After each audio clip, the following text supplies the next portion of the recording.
Today on the Matt Walsh Show, a day after a serial felon and career criminal mowed down dozens of people at a Christmas parade, Democrats are out in public calling for more criminals to be released into our communities. Meanwhile, the killer was a BLM supporter and apparently a racist who carried out his attack an hour from Kenosha, 2 days after the Rittenhouse verdict. Will we ever be told the truth about his motives? And New York goes nuclear in the war on history, taking down a 200-year-old Thomas Jefferson statue and removing a Theodore Roosevelt statue from a museum. You have to hear the reason they gave for this decision. It's almost impossible to believe. Plus, Kyle Rittenhouse talks to Tucker Carlson. Condoleezza Rice calls for more female coaches in the NFL. And Joe Biden claims that there's an epidemic of anti-trans hate crimes. Is that true? No, it isn't, but we'll discuss that and more today on The Matt Walsh Show.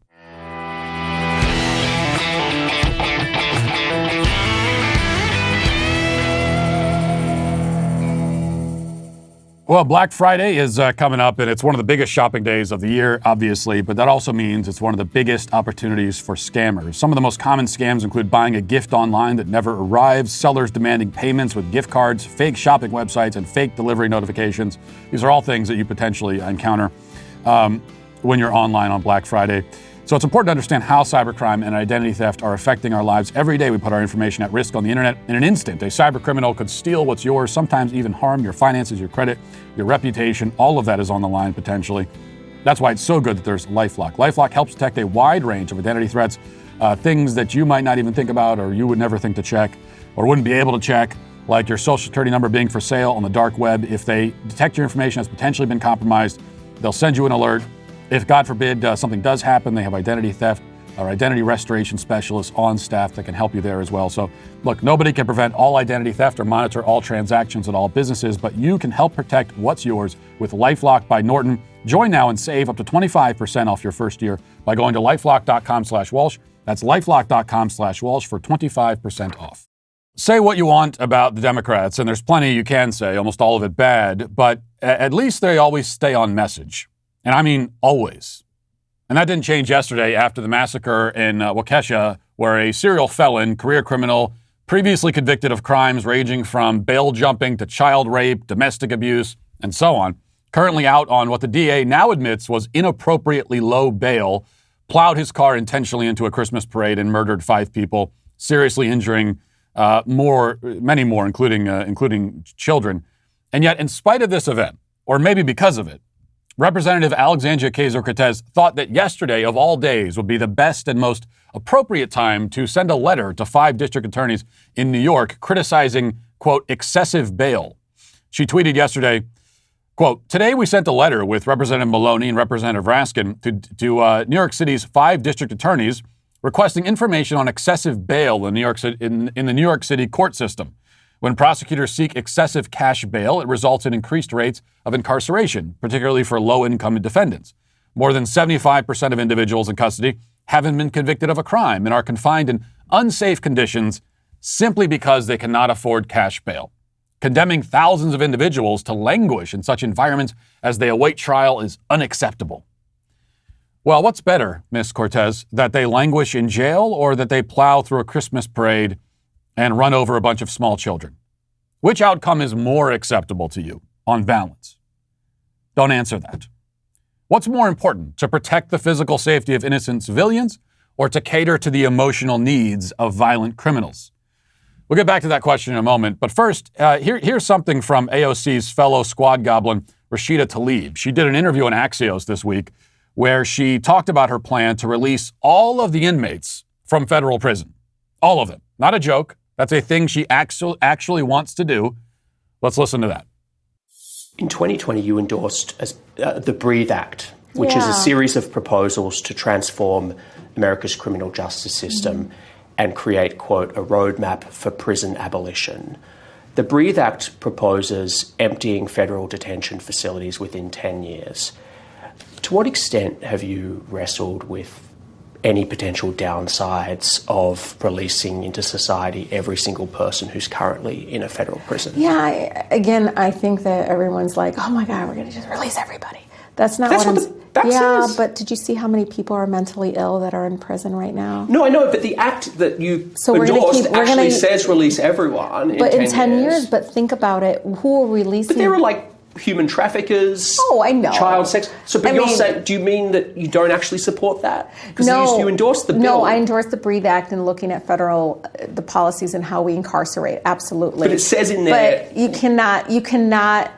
cannot just blankly say, oh, look, she wants. That's not what I'm. But that's like in plain text. There are human traffickers. Oh, I know. Just silly human traffickers. I mean, come on. Who have they ever hurt? Notice something. In order to defend her plan to release violent criminals from federal prison, she assures us that most of them are also crazy. This is a defense of the plan. This is supposed to make us feel better. Hey, don't worry about the psychopathic child rapist and murderer moving in next door. He's just crazy. Okay, sleep tight. This Breathe Act monstrosity, by the way, not only abolishes federal prisons and dumps its contents back into society, but also abolishes the death penalty, of course, and abolishes life sentences. There'd be no more life sentences. That would mean that no matter what a person does, no matter what crime they commit, they would be guaranteed to end up back in our communities after marinating in a stew with other violent felons for several years or decades. Now, you may take solace in the fact that we're perhaps a little ways away from the point where a bill like this can actually be passed. But if you want to know what it will look like when we get there, you need to only look towards the Democrat-run cities across the country. They are the petri dish, the laboratory where democratic social experiments are conducted. I mean, if you live in one of these cities, then you are part of a vast human experiment, and you are a test subject in that experiment. The result is, 50 people run over in Wisconsin, a skyrocketing street violence all across the country, organized flash gangs of looters emptying department store shelves in places like San Francisco. This is the Democratic vision, their utopian ideal. It should be clear by now, and should have been clear long ago, that the push for criminal justice reform is not fueled by compassion, even a misguided compassion. Because compassion literally means co-suffering, co-passion, to suffer alongside someone else. When you have compassion for someone, you take on their suffering to help alleviate it. You help carry their cross.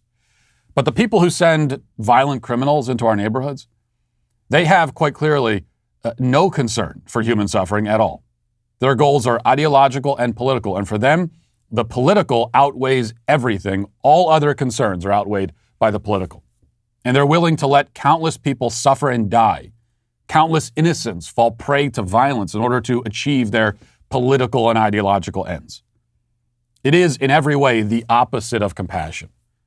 If you're truly compassionate, and it's a good thing to be compassionate, that is, you're truly concerned with alleviating human suffering, and that's what a compassionate person is worried about, then the sort of criminal justice reform you would advocate is the sort that puts more violent criminals in prison and keeps them there for longer.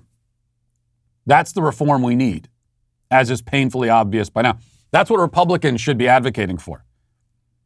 I'm not interested in any Republican who jumps on board the criminal justice reform bandwagon, at least criminal justice reform as it is seen by the left, who adopts the leftist view of the sort of reform we need in the criminal justice system. And there are a lot of Republicans who have jumped on that bandwagon, to include Donald Trump. No, the reform we need is that we're gonna take violent, dangerous people and put them in a cage away from the innocent people, away from our children and our wives, and keep them there for a long time, if not forever. But getting back to the specific case in Waukesha, we know why the assailant, Darrell Brooks, was on the street. We know that, he should not have been there. But there's still a question of why he did what he did. The narrative from the media is that Brooks was fleeing the scene of another crime, but police held a press conference yesterday where they clarified that he was not being pursued. He was not actively fleeing anything. Listen to that. At 4:39 p.m. on Sunday, November 21st, 2021, a lone subject intentionally drove his maroon SUV through barricades into a crowd of people that was celebrating the Waukesha Christmas parade, which resulted in killing 5 individuals and injuring 48 additional individuals. I just received information that 2 of the 48 are children and they're in critical condition. We have information that the suspect prior to the incident was involved in a domestic disturbance, which was just minutes prior, and the suspect left that scene just prior to our arrival to that domestic disturbance.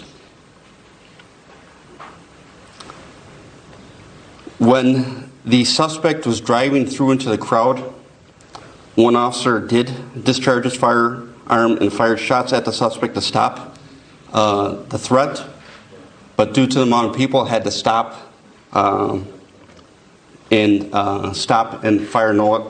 not fire any other additional shots. The officer is on administrative leave as part of the department protocol. No one was injured as a result of the officer discharging his firearm. The subject was taken into custody a short distance from the scene, and we are confident he acted alone. There is no evidence that this is a terrorist incident. No evidence of a terrorist incident. So it was intentional, obviously. He wasn't fleeing from anything, which was also obvious. I said that yesterday before the police officer there confirmed it. Clearly, this was not someone who was trying to evade the police by driving through a parade. Okay, that's not what you do when you're trying to escape the cops. And yet they can still declare less than 24 hours after the attack that it wasn't politically or racially motivated? How? Isn't the attack itself evidence of a terrorist attack? I mean, what's the evidence of a terrorist attack? I don't know. The attack? He drove through a parade. The fact that he intentionally plowed his car into a parade and killed and injured dozens of people, isn't that at least evidence of a terrorist attack? We also know that Brooks had expressed anti-white and pro-BLM views on his social media pages, apparently, and in his rap songs. We know that this attack was carried out less than an hour from Kenosha, 2 days after the not guilty verdict. Not only is there evidence of a racially and politically motivated terrorist attack here, but that is the most reasonable assumption at this point. And assumptions may be all we ever have. As I said yesterday, this story will be stuffed down the memory hole just like Las Vegas, and that's already happening. Because every aspect of this event, no matter the reason, no matter the motive, every aspect of this event is toxic to the Democrat narrative. The only thing that makes it difficult for them to really memory hole this thing is that Brooks is still alive. Perhaps that will change too. Who knows? But we can be sure about one thing. They will never tell us the full truth about this, ever. Now let's get to our 5 headlines.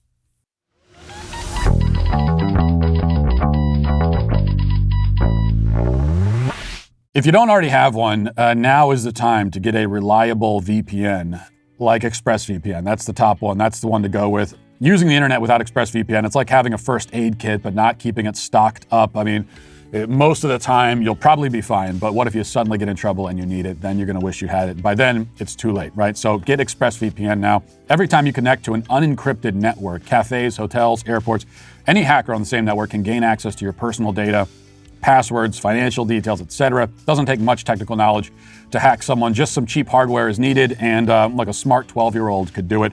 Your data is valuable. Hackers can make up to $1,000 per person selling personal information on the dark web.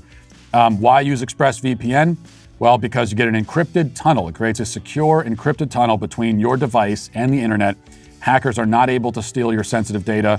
And also, it's very secure. It'd take a hacker with a supercomputer over 1 billion years to get past ExpressVPN's encryption. That's how secure it is. So secure your online data today by visiting expressvpn.com/Walsh. That's expressvpn.com/Walsh.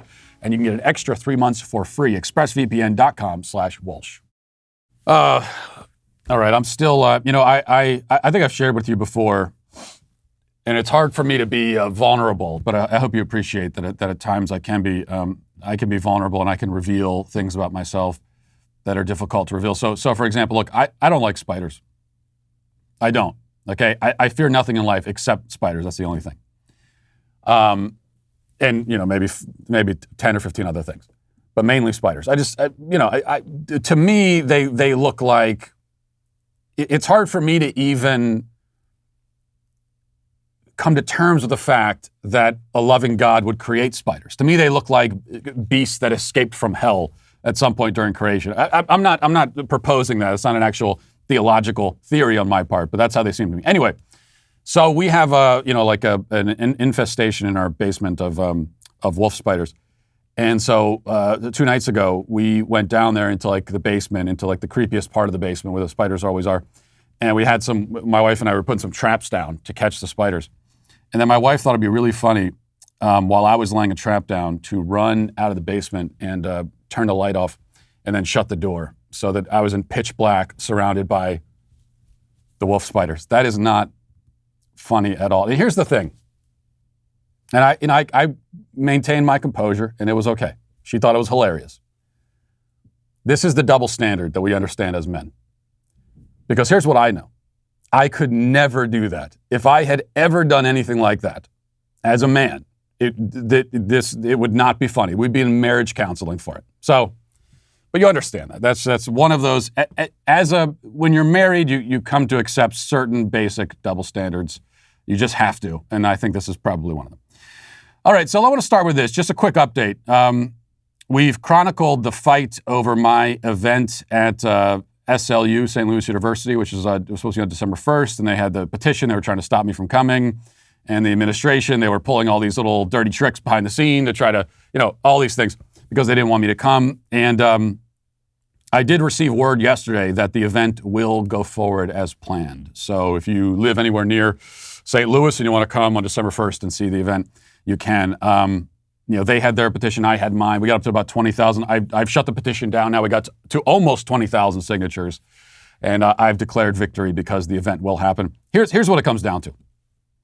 Never get into a petition war with the guy who raised $100,000 for Abuela or who changed addresses so that I could speak at a school board meeting in Virginia. Just don't do that. And the thing is, it's probably for the best, and maybe the university realized this, that you just let me do the event. Because if you had shut it down, I would have showed up there with a bullhorn. Okay? Here's what you have to understand about me. I am very petty and extremely annoying. I know that about myself. And it's best to just not do this. Leave my events alone. This is for all future schools. It's not worth it. You're just bringing more attention to me. I like the attention. I become even more insufferable when you do that. Best thing is just let me do the event. Leave it alone. I'll come and do it, and that'll be it. All right? Good. Next, this is from the Daily Wire. It says, and you just have to listen to this story too. As I said, it's almost unbelievable, some aspects of this story. Okay, a statue of President Theodore Roosevelt will be relocated from the front of the American Museum of Natural History. This is in New York, where it stood for more than 80 years. The Theodore Roosevelt Presidential Library Foundation announced in a press release Friday that the statue of the president, naturalist, and founder of the National Park Service will be moved to Roosevelt's Presidential Library, which is set to open in 2026. It says, this is from the statement. It reads, the Theodore Roosevelt Presidential Library today announced that it has entered into an agreement with the city of New York for the long-term loan and reconsideration of the equestrian statue designed by James Earl Fraser, which was commissioned by the Board of Trustees of the New York State Roosevelt Memorial in 1929. The statement then explained that the reason for the relocation was because the statue was problematic. And listen to this. Okay. The board of TR Library believes the equestrian statue is problematic in its composition. Moreover, its current location denies passersby consent and context. The agreement with the city allows the TR Library to relocate the statue for storage while considering a display that would enable it to serve as an important tool to study our nation's past. Okay, the statue does not get consent. It's problematic. Why is it problematic? Well, because Theodore Roosevelt is on a. Well, they never explain. I've actually read 3 articles about them moving this statue, so I could maybe get a more fleshed out argument for what makes it problematic. But all I've seen is just it's problematic. And we're left to guess what's problematic about it, and I guess it's because Theodore Roosevelt is on a it's an equestrian statue, so he's on a horse in the statue, and he is flanked by a Native American man and an African man who are walking alongside him, And pretty clearly they are, guides, as he is, because he was an explorer among his many accolades and titles. And so it's pretty clear that's the context of the statue.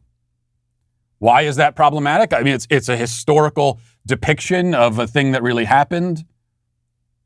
A Native American guide that Native Americans were excellent guides. Why is that an insult? Are we not supposed to acknowledge that anymore? But gets consent. Can we home in on that for just a moment?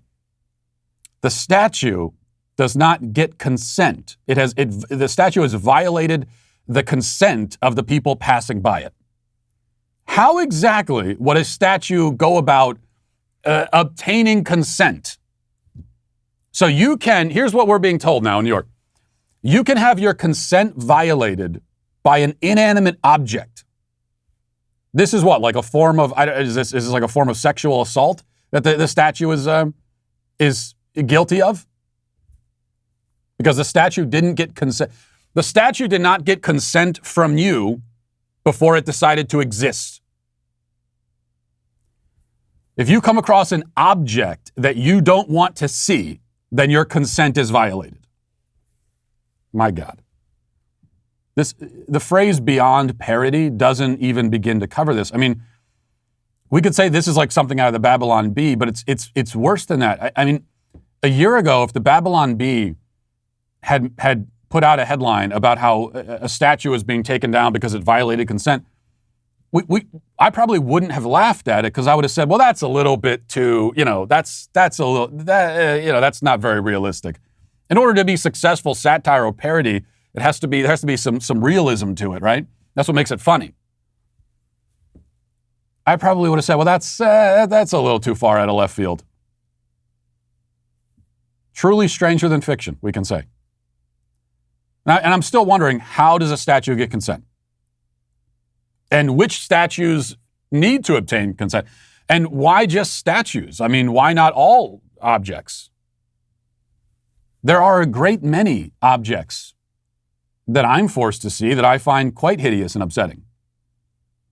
Every city in America that you go to now, they've got these modern art, if I can even call them art, monstrosities, just mangled jumbles of metal placed in the middle of the town square.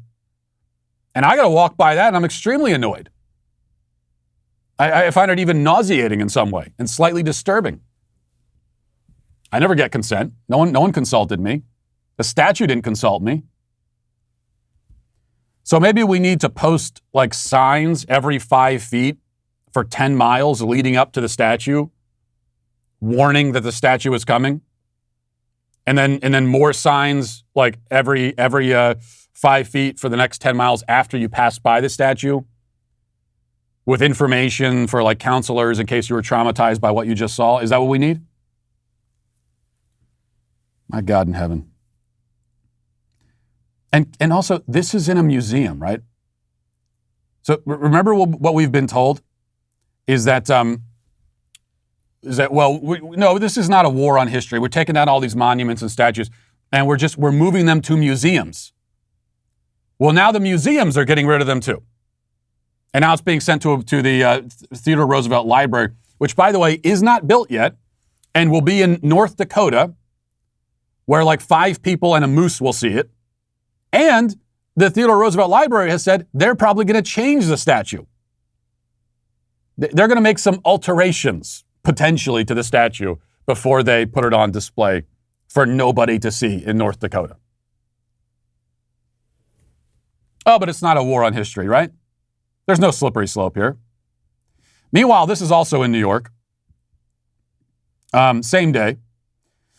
It says, Thomas Jefferson, the New York Post, says, Thomas Jefferson is no longer in the room where it happens. Art handlers packed up an 884-pound statue of Jefferson in a wooden crate Monday after a mayoral commission voted to banish the likeness of the nation's third president from City Hall, where it's resided for nearly 2 centuries, because he owned slaves. About a dozen workers with Marshall Fine Arts spent several hours carefully removing the painted plaster monument from its pedestal inside the city council chamber and surrounding it with sections of foam and wooden boards. Where is he going? He is going to, he'll be on a long-term loan to the New York Historical Society, which plans to have Jefferson's model survive in its lobby and reading room. No, we're just moving the statues to a museum. Oh, no, now we're just moving them to a historical society. Oh, now we're just moving them to storage. Oh, no, now we're just moving them to a dumpster. But the dumpster will make sure that they're respected there. You know, this is one, well, I always say I hate to say I told you so, but we know that that's not true. So I'll skip over that lie. I did tell you so on this. I wasn't the only one. A few of us did. And just a few.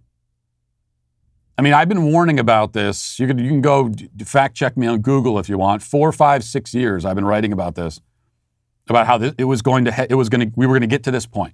This is where we were headed. The moment they started tearing down the Confederate statues, this was inevitable. And, you know, now, of course, you can say that, and everybody, at least on the right, will agree with you. But 4 years ago, 5 years ago, when they were getting rid of, of the Stonewall Jackson and Robert E. Lee monuments, if you had made that argument that, hey, this is a war on American history and they're going to come for the founders next, when you made that argument 4 or 5 years ago, you had a great many people, certainly everybody on the left, and even a lot of people on the right would attack you and say this is a slippery slope fallacy. It's not going to happen. It's not the same thing. How dare you draw a comparison?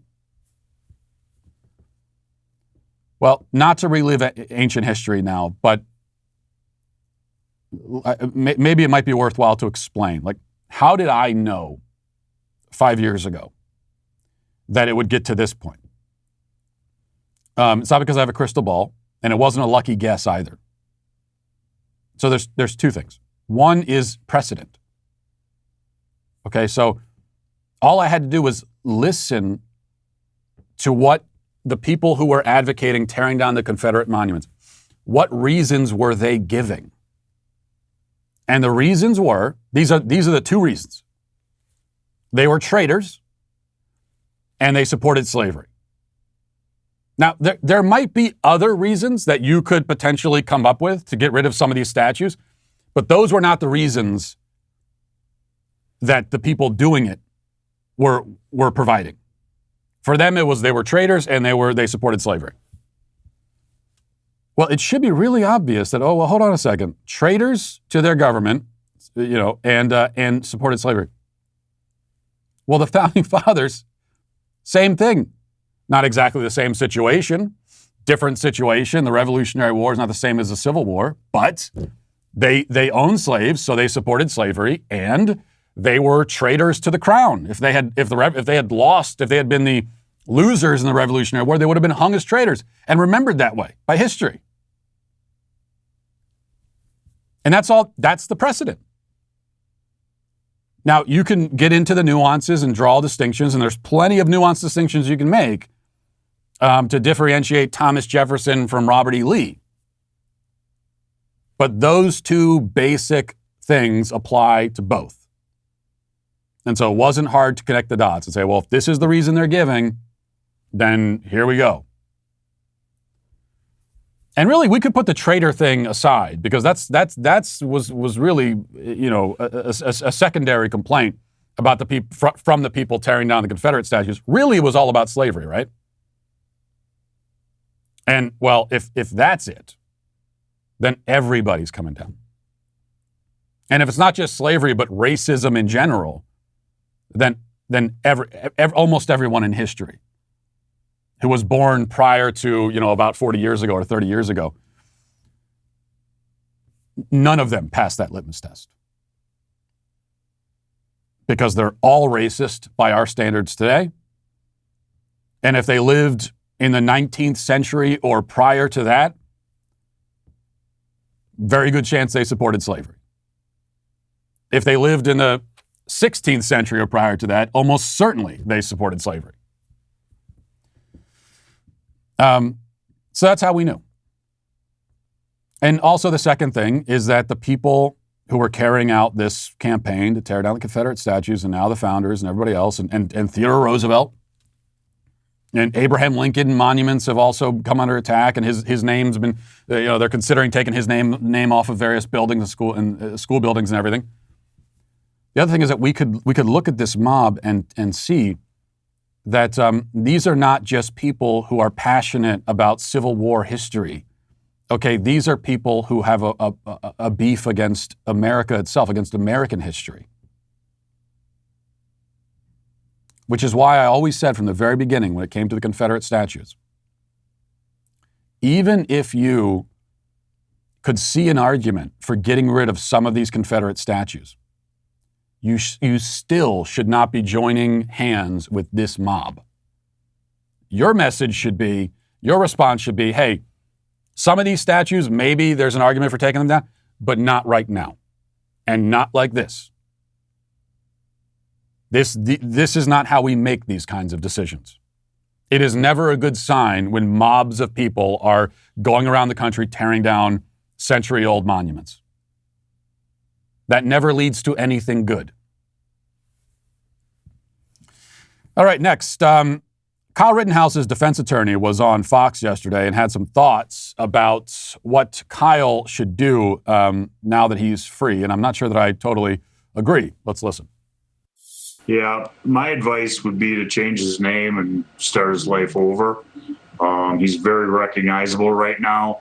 There's a lot of people who I don't think have his best interests at heart and probably want to make him a symbol of something I don't think he wants to be necessarily associated with. And once you give up your name and your likeness and you join those causes, I think a lot of people will use you for their own purposes and you won't be able to control it. Well, giving my 2 cents, not that my 2 cents really matters, or the thoughts of Mark Richards, his defense attorney, it doesn't really matter. I mean, Kyle Rittenhouse will do what he thinks is right for his own life, but I will say that I personally disagree. I think change your name and go away and hide.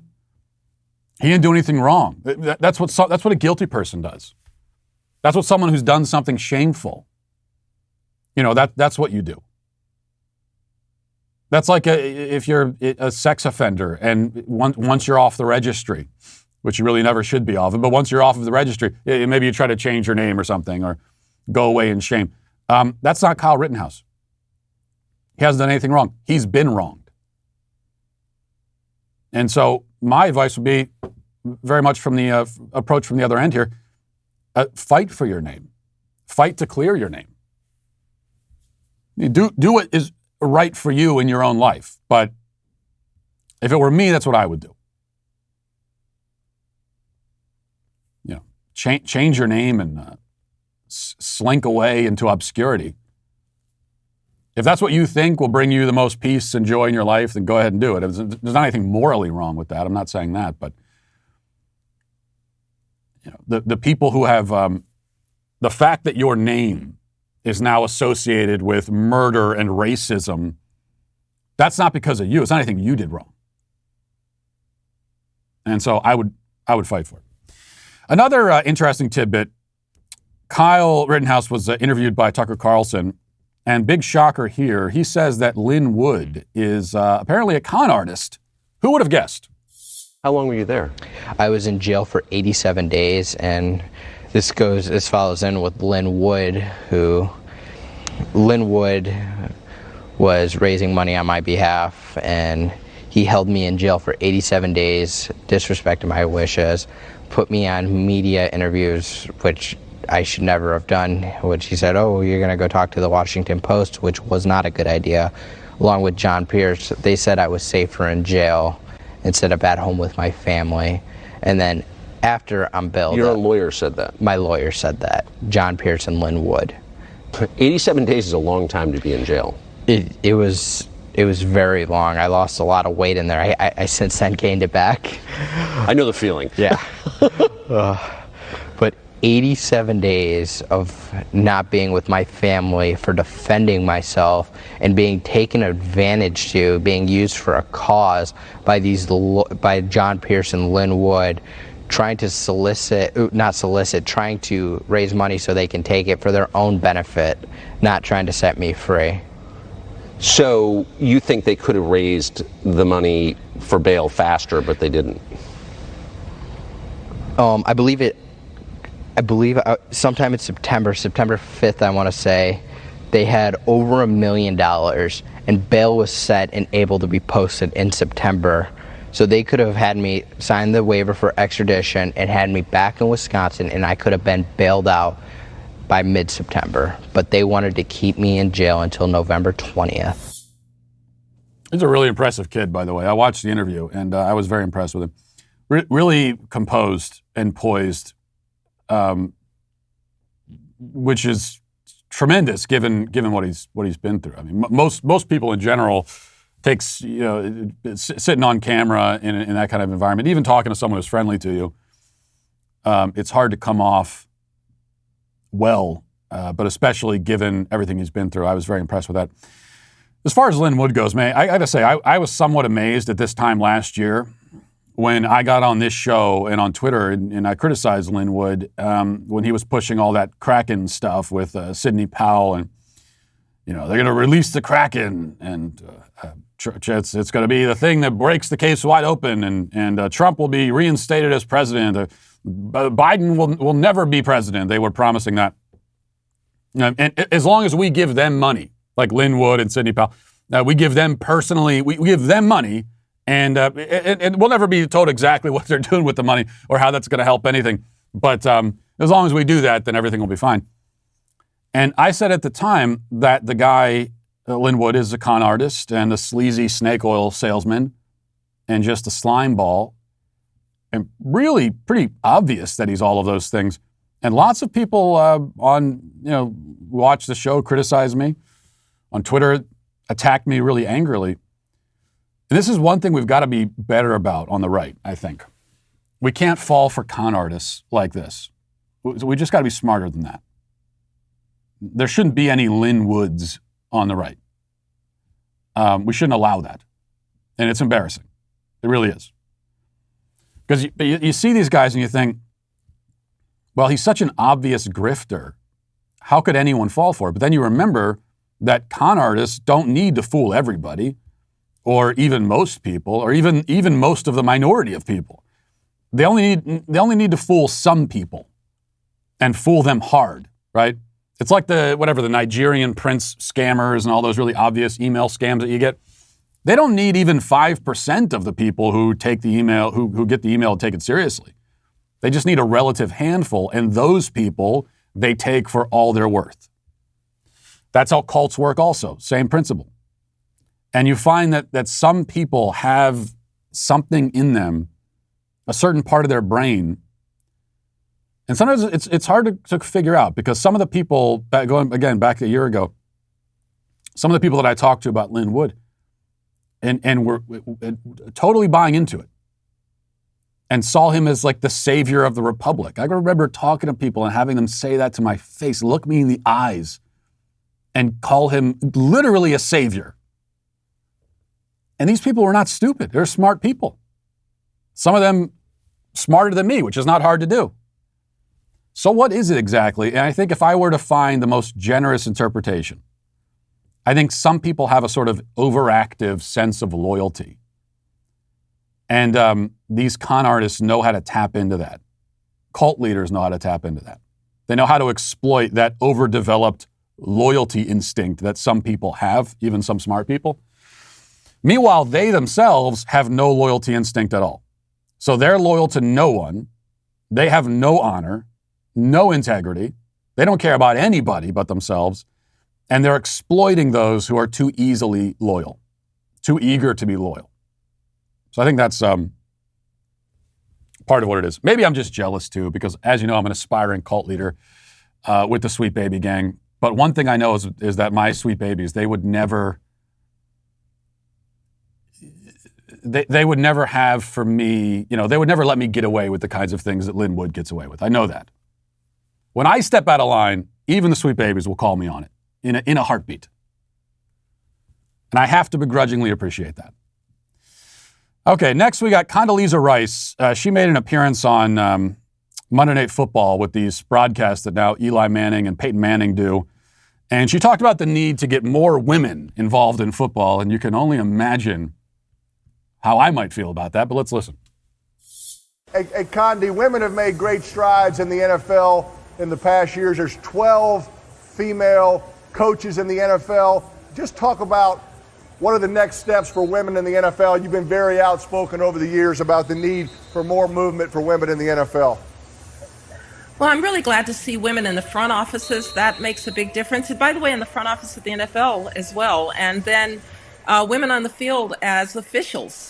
That's a wonderful breakthrough. And increasingly on coaching staffs. I think the next breakthrough is to see if women can find their way into, say, position coaches. Because if you're a position coach, you've got a shot then at coordinator. I've never thought that you're just going to put a woman in there. You're going to have somebody who goes through that progression. But I'm really proud of what the women in the NFL are doing. It's high time because you do not have to have played this game necessarily, with all due respect to present company, to understand it, and I think to coach it well. Yeah, it's high time to have women coaches in the NFL. Why exactly? Like what problem does that solve to put women on the sidelines of the NFL as football coaches? No, we don't need women as football coaches. We don't. Come on. Here's the thing, and Condoleezza Rice is correct that you don't necessarily need to have played the game to be a coach. And there are plenty of great players who have made really lousy coaches. So just because you know how to play a position doesn't mean that you know how to coach it. Just because you are an expert in a certain field doesn't necessarily mean that you're going to be a good teacher. So we know about that. It's kind of a different skill set. Fine, you don't need to have played it, okay. But what qualities do you need in order to be a football coach? And yeah, you need knowledge of the game. It helps to have played it, to have that firsthand knowledge. But you also need to be, as a football coach, you need to be a leader of men. Okay, football coaches are, the good ones anyway, are leaders of men. And women are not leaders of men. That's not to say they can't be leaders. But a woman is not going to be the most effective leader of a group of young men. Now, if you got in a different environment, like a teacher in a schoolroom, in a classroom, is also a leader. The good ones are leaders. And there's lots of great female teachers, obviously. But in a football environment where it's all men, you need men to be leaders of those men. Especially because you're going out onto the sort of metaphorical battlefield, and it's all a game anyway, so it doesn't really matter in the end. It's not actual battle, but it's a physically demanding, taxing thing. You're putting your physical safety on the line and everything else, and that's why it's so important to have coaches that are good leaders of men. And you need to be a man to do that. Why is that? Well, because 95% of leadership doesn't happen through speaking. There's only about 5% that involves lecturing and speaking and saying things and coming up with good lessons and everything like that. And yeah, men and women both can do that. But 95% of leadership is done through example. You are modeling. So if you want to be a leader of men, you have to model for young men. You have to show them the path by walking it yourself. And men cannot look to women to find out how to be good men, just like women can't look to men to find that out about women, about themselves. All of these things should be pretty obvious, but I'm sure Media Matters will have some fun with that one. Okay, one other quick thing. Don't have a lot of time for this, but I just wanted to mention this. This is from Pink News, of course, one of my favorite media outlets. It says, U.S. President Joe Biden honored the dozens of trans people lost to a horrifying wave of violence on Transgender Day of Remembrance. On Saturday, the world grew silent as countless memorialized and celebrated the lives of victims of anti-trans violence. Among them was Biden, who in a White House news release paid tribute to those we lost in the deadliest year on record for transgender Americans.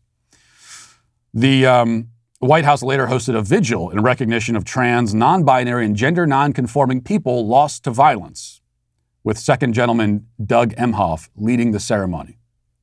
But seemingly capturing the extent of the climate of fear felt by trans Americans, Biden's address was out of date mere moments after it was published.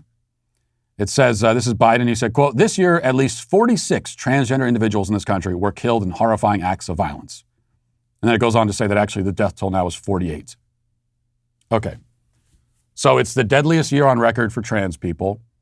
So deadly that the President of the United States needs to hold a vigil for them. How many trans people have been murdered? 48. The entire year up till now in the whole country. Now, all murders are very sad, but what do we expect exactly? Do we expect the trans murder rate to be zero? All people, no matter what group you belong to, no matter what your gender identity is, you are susceptible to potentially being murdered, unfortunately, because you're a mortal human being. And so you take any random group of people, we could take plumbers. Let's just take plumbers, or, how many plumbers have been murdered this year? Probably not zero. Does that automatically mean that there's some sort of anti-plumber hate crime epidemic? No, what we find is that actually the trans murder rate is very, very low. It is significantly lower. It's like a third of the murder rate of the general population. Okay, so I say that again. If you're a trans person, statistically, you are much less likely to be murdered than if you are a non-trans person. And then if you look at the individual cases, because you'll notice something, when we're told about the trans, hate crime epidemic, supposedly, they're always very vague about it. They say 48 trans people have been murdered, and those are all of the murders. And they sort of vaguely say, oh, hate and discrimination. But then if you ask, well, can you give me some examples of, like, are you saying that there are people out there hunting trans people and murdering them for being trans? Can you give me some examples of that? Is that all 48 of them? That's when they go silent, because in reality, when you actually look at the individual cases, as I have done and others have done, Sohrab Amari has an article about it today, I think in the New York Post. The Federalist has done some research into this. When you look at the individual cases, you discover that in almost every case, when a trans person is murdered, it's because it's drug-related, it's gang-related, it's prostitution-related, or it's related to domestic violence. In other words, it's the same reason why most people are murdered. The same kind of risk categories apply to trans people as applies to the general population. Anti-trans hatred or bigotry has nothing to do with almost any of it. And yet they still talk about the trans hate crime epidemic, which is a total fabrication. It's a fantasy. It doesn't exist, for the record. All right, now time for the comment section. Do you know their name? They're the Sweet Baby Gang. All right, before we get to some of the comments here, if we mentioned yesterday we've launched this merchandise store, the merch store on dailywire.com, and if you go to dailywire.com/shop, you can go and you can find all the hosts. We have our own merchandise, but what you want to do is skip by all the other hosts and go right to my page. And I have to say, I was looking at some of this merchandise last night, and I think, I know I'm biased, but I think we have some great merchandise. We'll put some images up on the screen here, but we have some real, I am jealous of my own merchandise. I want all of this merchandise for myself. I think it's really good. We've got a couple different SKUs of the Sweet Baby Gang t-shirt now. So if you're one of those people who feels weird about wearing, a shirt with the picture of a bearded guy with a diaper, if you're, if that's how you feel, if you're a little discriminatory like that, then we do have a Sweet Baby Gang shirt that doesn't have the diaper. We've got a return or die shirt with a picture of a shopping cart. That probably is my favorite. We've got some anti-panda related gear, which is really good. Save Abuela. We got a Save Abuela shirt. So a lot of great stuff there. Make sure to go to dailywire.com/shop. Go to the Matt Walsh store. And this is the time to do it, right before Christmas.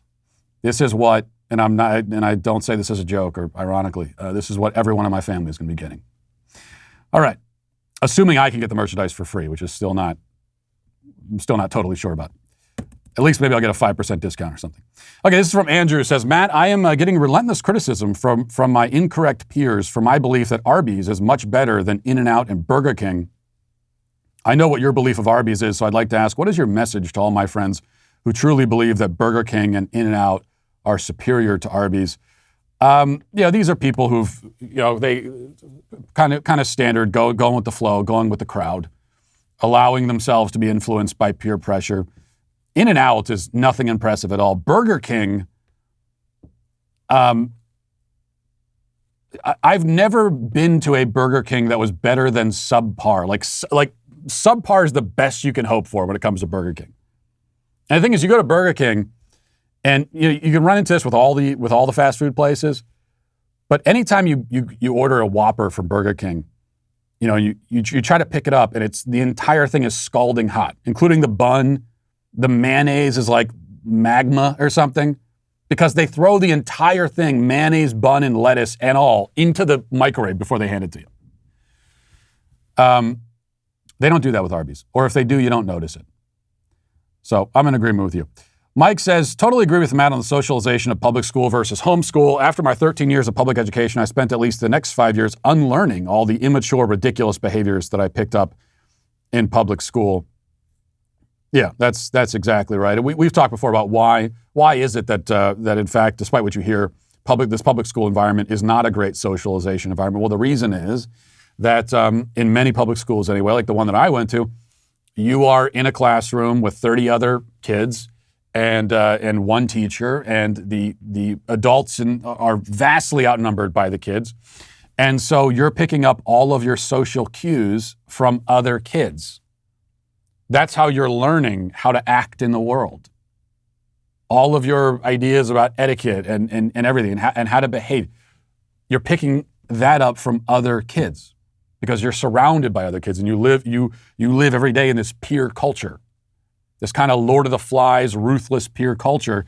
So in order to survive socially, you learn to blend in and pick up cues from your fellow students and act like they do.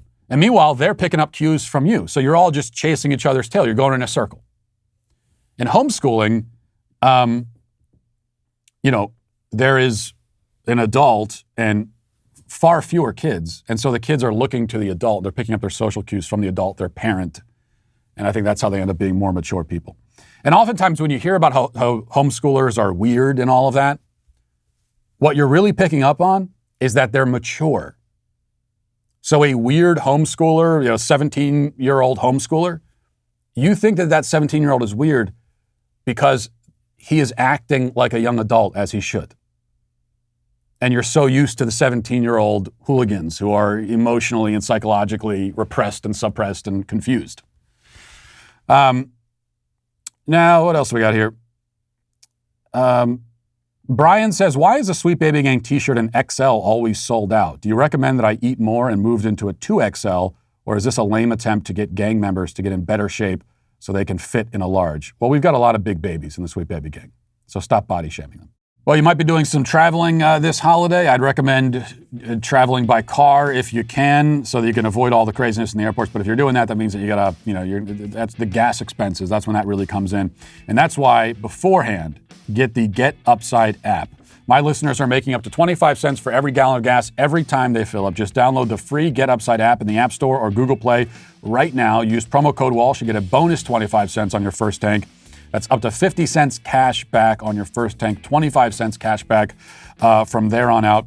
Don't pay full price at the pump anymore. There's no reason to do it, especially when the price is as high as it is right now. Get cash back using Get Upside. Just download the app for free. Use promo code Walsh to get up to 50 cents a gallon cash back on your first tank. Some people who drive a lot are making hundreds of dollars a month. I mean, $200, $300, $400 a month And you can cash out anytime. It's very easy to do. The money goes to your bank account. It goes to PayPal. You can even put it into like a gift card, whatever you want to do. Just download the free Get Upside app and use promo code Walsh to get up to 50 cents a gallon cash back on your first tank. That's code Walsh. And, well, we just talked about this, but I guess we'll talk about it again. The Daily Wire store is open. Daily Wire shop, dailywire.com/shop is open right now. All of the wonderful Daily Wire merchandise is available. You can check it all out there. And, I talked about my own store, but there is other stuff you could buy as well, like our Let's Go Brandon tailgate gear and so much more. Anyone can shop at the Daily Wire store, but only Daily Wire members will get special discounts up to 20% off. Members also receive access to shop exclusive merch like our extremely special baseball bat, which is handcrafted in collaboration with Pillbox Bat Company and in celebration of the good old days when Cracker Jack's national anthem and Take Me Out to the Ball Game were the norm at every ball game. Those were the days. So head to dailywire.com/shop to get a little something for everyone on your list who loves Brandon and or is a member of the Sweet Baby Gang. And if you're not yet a member, if you sign up right now at dailywire.com/subscribe and enter code DW35, you'll get 35% off your membership and all the perks you wouldn't otherwise. Now let's get to our daily cancellation. Now, to be totally honest with you, I wanted to do a big and epic cancellation today as we head into the Thanksgiving holiday, or at least as I head into it because I won't be here tomorrow. But my plans for a grand and dramatic and perhaps even historic segment were derailed when I happened across this New York Post article and found myself once again highly annoyed by something relatively trivial. The forces of the universe have now compelled me again to spend our remaining minutes together talking about this instead. I can't help it. It's not my fault. It's this person's fault. As the New York Post reports, a distraught mom has taken to TikTok saying that she feels like a failure after learning her 7-year-old son is a bully.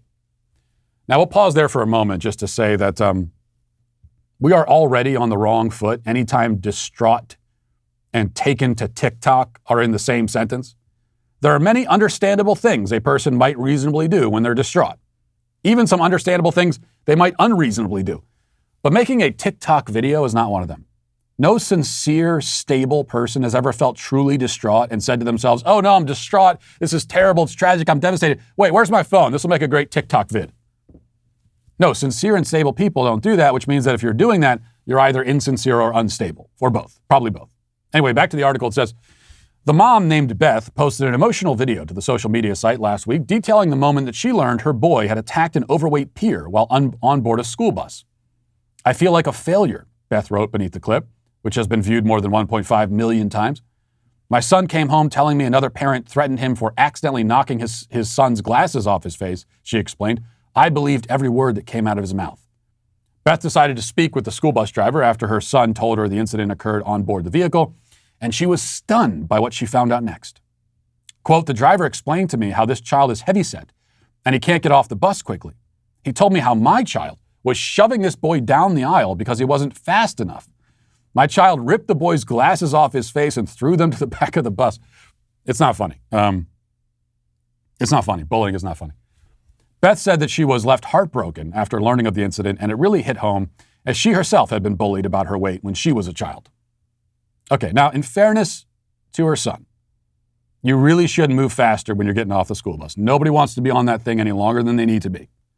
And I'm not sure how being heavyset is an excuse here, frankly. I'm not condoning what her son did, especially because there's a distinct possibility that this woman is mentally ill and none of this really happened. She might not even have a son. The story sounds fabricated. Her son, if she has one, is acting like the stereotypical bully from like a 90s Nickelodeon cartoon. Hey, get out of my way, Four Eyes. I'm surprised he didn't give the kid a wedgie and then peer pressure him into smoking a cigarette out behind the bleachers or something. But assuming this really did happen, we'll continue. The Post says, Beth said she was left heartbroken after learning of the incident, and it really hit home as she herself had been bullied about her weight when she was a child. I do not condone this behavior, and it's not tolerated, the mom said, as she sobbed on screen. I don't know where to go from here. I'm obviously doing something wrong, the emotional parent confessed. Well, I've got some ideas, Beth, about what you might be doing wrong. But before I share those with you, let's take a look at one of the viral TikTok videos she made stemming from this potentially fictional incident. Here's one where she addressed she addresses the bullied child directly in this video and lip syncs an inspirational song to him while weeping. You're not going to be able to appreciate the sheer cringe of this video unless you see the actual visuals. So if you're listening to the audio, make sure to go over to YouTube or something to watch this because you have to see it. Here it is. We grew attached to the tragic flaws that they hide true. You're enough, you're enough, you're enough. I promise you're enough, you're enough, you're enough. I promise you're enough, you're enough, you're enough. I promise you. You're enough, you're enough, you're enough, you are enough. Do these people not have anyone in their life to stop them from doing this? Do they not have anyone to say, no, this is, don't, the cringe here is too much? That is a tough one to get through. Not because it's emotionally affecting, but because of the nuclear grade secondhand embarrassment. Meanwhile, she's totally throwing her own 7-year-old son under the bus on social media in front of the entire world. Again, assuming her 7-year-old son exists. This is the real cancelable offense. Obviously, if you find out that your child has bullied another child, you should dole out the appropriate correction and discipline. You should handle the situation as a parent. But what you don't need to do and should not do and shouldn't ever even think about doing is broadcast the situation on social media. You shouldn't get the public involved in your relatively routine parenting situation. Parenting is not a spectator sport. Your child is not a public figure. You don't need to issue statements and press releases if he gets in trouble at school. You keep it private. If you feel the need to reach out to a child that your bratty kid is bullied, reach out to him. Go to the bus stop and talk to him. Call his parents, whatever. You don't need to connect with him via TikTok video. He's 7. He shouldn't even know what TikTok is, and if he does, he's got bigger problems than a little scuffle on the school bus. This is a pretty widespread problem these days. Parents who essentially use their own children as clickbait, exploiting them for shares and likes. And it's not even clear to what end. I mean, unless you make a living as a content creator, why do you care about getting shares and going viral? What good does it do you? How do you benefit? Well, I suppose it satisfies the need for attention, a need that has grown ever stronger in the human species, more insatiable as our lives are increasingly consumed by the internet. Attention is the currency of the internet. It's the original cryptocurrency. And some people, many people, are so desperate to be rich in that kind of Bitcoin that they'll think nothing of selling out their own children.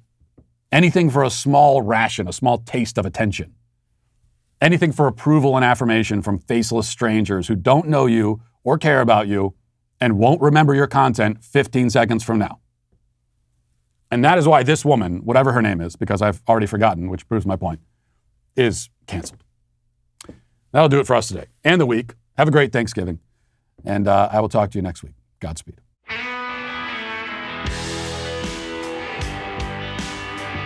The Matt Walsh Show is produced by Sean Hampton, executive producer Jeremy Boring. Our supervising producer is Mathis Glover. Our technical director is Austin Stevens. Production manager Pavel Vodosky. The show is edited by Ali Hinkle. Our audio is mixed by Mike Coromina. Hair and makeup is done by Cherokee Hart. And our production coordinator is McKenna Waters. The Matt Walsh Show is a Daily Wire production. Copyright Daily Wire 2021. Criminal justice reform leaves 5 people dead and 48 injured in Wisconsin. The GOP peddles a radical transgender bill, and mostly peaceful looters empty out 3 stores in San Francisco. Check it out on The Michael Knowles Show.